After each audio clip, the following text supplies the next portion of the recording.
अस्सलामुअलैकुम वरहमतुल्लाहि वबरकातुह। आप देख रहे हैं रूहानी इल्म नक्शबंद चैनल। सूरह फ़ील अलम तर कैफ़ फ़अल रब्बुक बिअस्हाबिल फ़ील। अल्हम्दुलिल्लाह, आज मैं आपको अमलियात में वो चीज़ दिखाने जा रहा हूँ और वो चीज़ सिखाने जा रहा हूँ जो आपने पहले नहीं सीखी होगी।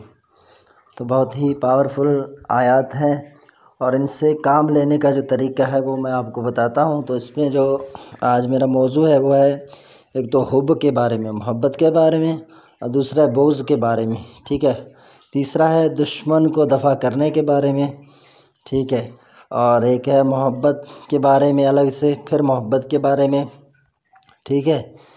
और एक है अपना देव और परीज़ाद, उसको जो है कैसे मती करें, मोती व फरमा बरदार कैसे करें। तो ये सूरह फ़ील से मैं आपको तरकीब देने जा रहा हूँ। लेकिन इससे पहले, अमल शुरू करने से पहले, अगर आपने हमारे चैनल को अभी तक सब्सक्राइब नहीं तो सब्सक्राइब कर दें और बेल आइकन के बटन को लाजमी प्रेस कर दें ताकि हमारे आने वाली वीडियो सबसे पहले आप ही तक पहुँच सके। अच्छा, तो मैं एक बात का इजाला करते चलूँ। दोस्त कहते हैं यार आप हमें ना खुसूसी अमल सिखाएं, आप जो चैनल पर देते हैं ना तो इस इजाज़त में वो असर नहीं होती जो खुसूसी सिखाते हैं, फिर उसमें असर है अलग से। तो ऐसा नहीं है। लफ्ज़ इजाज़त अगर मैं दे दूं तो ये इजाज़त आम हो या ख़ास, ये काम करता है। लेकिन अगर मैं इजाज़त ना दूं, चाहे आम हो या ख़ास, वो फिर असर नहीं करता। जब मैं आपको इजाज़त दे रहा हूं तो क्या आप मुतमईन नहीं हैं जो चैनल पर हम अमल अपलोड कर रहे हैं? मेरा मकसद क्या है हम चैनल पर अमलियात देने का? मकसद ये है कि आप इससे फ़ायदा उठाएं ना। जब आपको इससे फ़ायदा नहीं हो रहा है तो फिर आप बताएं, मैं चैनल बंद कर देता हूँ। भाई आप, मैं एक चीज़ के लिए टाइम दे रहा हूँ यार, वो अगर फ़ायदा नहीं हो रहा है तो फिर किस चीज़ का ये मैं क्यों बनाता हूँ, अमलियात क्यों देता हूँ, फिर मैं इजाज़त क्यों दूँ बिला वजह? तो इस तरह नहीं है जो मैं इजाज़त यहाँ देता हूँ। आप देखें दोस्त करते हैं, हम बात बता दें, हमारा काम हो जाता है, मैंने ये अमल किया, उसका ये रिज़ल्ट मिला, ये किया, ये मिला, इससे और भी हमें कुछ और दें। तो ये है ना। तो इस तरह है। अगर ऐसा नहीं है कि हम खुदा ना करे इसमें असर ना हो तो फिर मैं आपको क्यों दूं, आपका वक्त क्यों ज़ाया करूं। तो सूरह फ़ील अलम तर कैफ़ फ़अल रब्बुक बिअस्हाबिल फ़ील। तो ये जो है ना, जुमेरात के दिन 2 बजे किसी जगह पर आपने बैठकर 150 मरतबा पढ़ना है। फिर आप किसी मकसद के लिए दुआ करें, जुदाई हो या मोहब्बत, इंशाअल्लाह उसमें कामयाबी होगी। फिर अगर इसको मज़ीद करना चाहें तो फिर क्या करें कि जुमेरात के दिन आपने दोपहर फिर आपने इसको पढ़ना है, ठीक है, 150 मरतबा, देव और परीज़ाद को मोती करने की नीयत से। लेकिन इस नीयत से जब पढ़ेंगे तो तन्हाई लाजिम है, आप तन्हाई करेंगे, इधर हिलेंगे फिरेंगे नहीं भाई, जैसे बैठे हैं वैसे ही बैठे रहेंगे एक ही सिमत पर।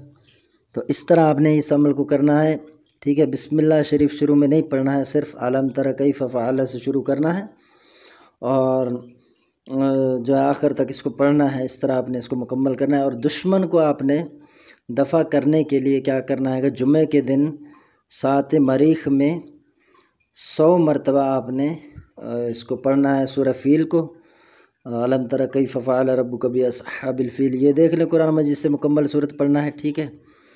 और इसको आपने 100 मरतबा पढ़ना है जुम्मे के दिन 7 मरीख में, ठीक है। आपने फिर पढ़ने के बाद दुश्मन का नाम लेना है कि फ़लाँ बिन फ़लाँ दुश्मन जो है वो मुझसे दूर हो जाए, दफ़ा हो जाए, ठीक है। या तो फिर आप क्या करेंगे, उसका अकेला नाम ले लें कि वो दफ़ा हो जाए।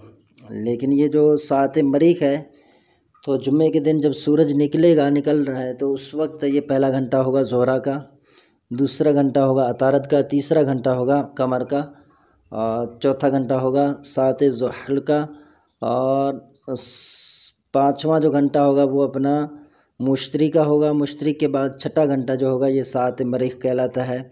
उसमें आपने इस अमल को करना है, ठीक है। 100 मरतबा आपने सूरह फ़ील को पढ़ना है और फिर दुश्मन का नाम लेकर कहें कि ये जो है ना, फ़लाँ दुश्मन मुझसे दफ़ा हो जाए, मुझसे दूर हो जाए। मतलूब को बेकरार करने के लिए आपने मतलूब का तस्वर करके 41 मरतबा आपने जो है काली मिर्चें उन पर आप पढ़ें और उसका नाम लें, फिर कहें कि वो मेरा मती फरमा बरदार हो जाए, फिर आपने उन मिर्चों को आग में जला दें। इसी तरह मोहब्बत के लिए दूसरा ये करें कि आप जो है ना 50 मरतबा इसको पढ़ें और किसी चीज़ पे दम करके मतलूब को खिला दें और समझे कि वो फरमा बरदार और मोती हो रहा है आपका। ठीक है। और एक अमल भी और भी है कि मतलूब को आपने अगर इतना बेकरार करना है कि वो आपके बगैर ना रहे, तो फिर आपने 41 मरतबा पढ़कर क्या करना है कि जो शीशी का बोतल है उसके अंदर आपने क्या करना है कि थोड़ा सा कवर से आपने खाक लेना है, उस पर पढ़कर आप उसको दम कर देंगे। ठीक है। फिर उस मिट्टी को जो है वो उस बोतल में बंद कर देंगे, शीशी के बोतल में, फिर उसको अपने पास रख लेंगे। तो इस तरह पास रखने से या तो फिर इसको जो है दफन किया जाए आग के नीचे दफन किया जाए तो इससे ज़्यादा फ़ायदा होता है। लेकिन ध्यान रहे कि आपने जायज़ करना है, नाजायज़ नहीं करना है। और दूसरा, जब आप शीशी में बंद करते हैं तो फिर आपने ये भी ख्याल रखना है कि ये फट भी सकता है। तो आग के नीचे इतना ज़्यादा नीचे दफन कर देना है कि ये दफन हो जाए इतना ज़्यादा कि बस थोड़ी सी हरारत इसको मिलती रहे और जो अपना ज़्यादा गर्म ना हो। ज़्यादा गर्म हुआ तो ये फट जाएगा। तो आपने जायज़ करना है, नाजायज़ नहीं करना है इनमें से कोई भी अमल।